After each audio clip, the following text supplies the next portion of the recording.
Hi నమస్తే welcome to Mara media. నేను మీ కేవీఆర్. అమరావతి భూ కుంభకోణానికి సంబంధించి రోజుకొక విషయం వెలుగులోకి వస్తుంది. నిన్న మూలపేట కేంద్రంగా రెవెన్యూ అధికారులందరూ కూడా అక్కడ ల్యాండ్ పూలింగ్ చేస్తామని చెప్పి పెద్ద ఎత్తున ఒక ప్రజా సభను నిర్వహించి రైతులను కన్విన్స్ చేసే ప్రయత్నం జరిగితే అక్కడ రైతులందరూ కూడా 90% పైగా రైతులు ఈ ల్యాండ్ పూలింగ్కు మేము వ్యతిరేకం, మా భూములు ఇచ్చేది లేదు, మా పొడగొట్టకండి అని చెప్పి పెద్ద ఎత్తున నినదించిన వార్త వెలుగులోకి వచ్చింది. ఇవి మన కులపత్రికలు ఏవి రాయవు. అయినా సరే రైతులు మాత్రం త్యాగాలు చేయడానికి సిద్ధంగా ఉన్నారు. ఎన్ని ఎకరాల భూములైనా ప్రభుత్వానికి అప్పగించేందుకు వాళ్ళు వెనుక ముందు ఆలోచిస్తలేరు అని చెప్పి మనం టీవీలలో డిబేట్లలో చెప్పుకుంటూ వస్తాం అన్నమాట. అసలు ఏం జరుగుతుందో ఒకసారి చూడండి. మా బతుకులతో ఆడుకోవద్దు, జీవనాధారమైన భూములను లాక్కోవద్దు, స్పోర్ట్స్ సిటీకి భూ సమీకరణకు ఒప్పుకొని రైతులు అయినా ఎన్టీఆర్ జిల్లాలో ల్యాండ్ పూలింగ్కు రంగం సిద్ధం. 5 గ్రామాల్లో 2874 ఎకరాల పూలింగ్, వీటిలో ఎక్కువ పట్టాభూములే. ప్రతి గ్రామ సభలోనూ అన్నదాతల నుంచి తీవ్ర వ్యతిరేకత. మూలపాడులో 90% మంది రైతుల నిరసన. కాచవరంలో ఒకరిద్దరు తప్ప అందరూ తిరస్కరణ. కేతనకొండలో అందరూ వ్యతిరేకంగా నినాదాలు.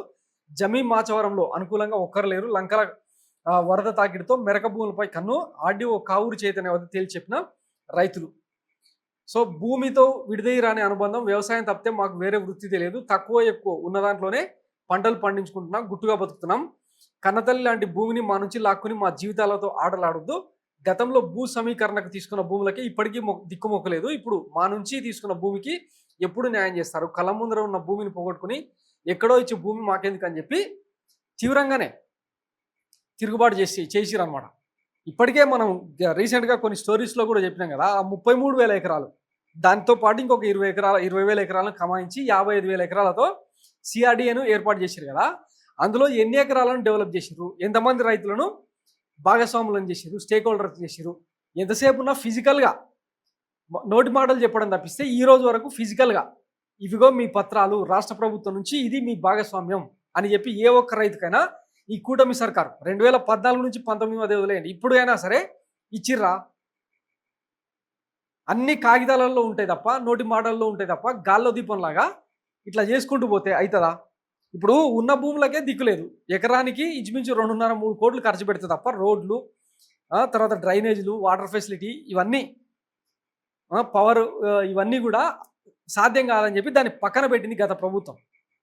అట్లాంటిది దాంట్లోనే ఇంకా ఏమీ అంటే మౌలిక వసతుల కల్పన ఏమీ జరగకుండానే నీలి తోడుపోసుడు, తర్వాత జంగిల్ క్లియరెన్సు, చుట్టుముట్టు రిజర్వాయర్లు కట్టడం, ఈ పనులు చేసుకుంటూ ఇంకా అడిషనల్గా భూములు లాక్కోవడం ఎంతవరకు కరెక్టు?